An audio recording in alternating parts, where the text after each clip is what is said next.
All right, so this Apple League, whatever's going on here, and to Connell's point, a lot of people are still scratching their heads.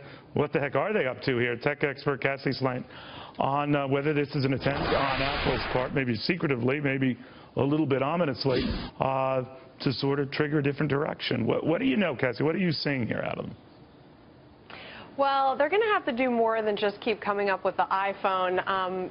Yeah, there was an article in the Financial Times that said that they're trying to focus on virtual reality and break into that. But like the gentleman said before, they're a little late already to that game. Samsung's building a virtual reality studio in New York. Facebook bought Oculus.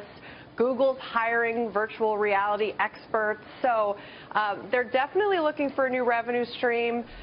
We'll have to see what they end up with. Do you ever wonder, I'm sure you've written about this and discussed it, this idea that it's hard to stay innovative for a very long time or to be the it technology company. I think back to the days of Prodigy, to AOL. You could even say IBM when it was the center of the high-tech universe. Microsoft then getting eclipsed by Apple itself now, maybe getting eclipsed by Google. But you know the drill that maybe it's just fundamentally difficult to stay the it company for a long, long, long time. Yeah.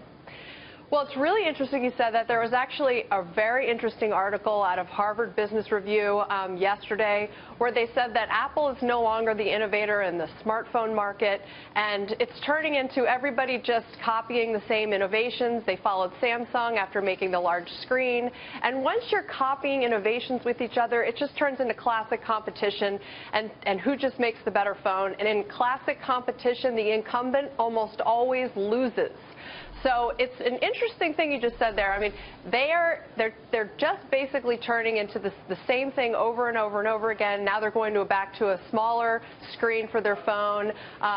But they're going to absolutely have to be an innovator, a disruptor, if they want to continue to stay on that path. They were a disruptor with the iPhone, and now that's sort of over with. Next thing, I mean, maybe they're going to be a disruptor with virtual reality. I'm a little concerned that they're just showing up at the studio that your gentleman just said before. They seem like they're trying to figure out what's next. Apple iWatch, you know, they expected to have 40 million sales on that. They didn't quite get there. Yeah. I don't know what their plan is, but it is concerning to me that they continue to focus on the iPhone. It is 2/3 of their revenue. They just came out with the slowest growth rate of the iPhone sales from their fiscal first quarter of year over year. That's concerning. The stock's getting hit, and I think it's getting hit for a reason. It's hard. It's just gravity. It's hard to resist after a while. Thank you. Very good reads on this. Appreciate your insight. Thanks.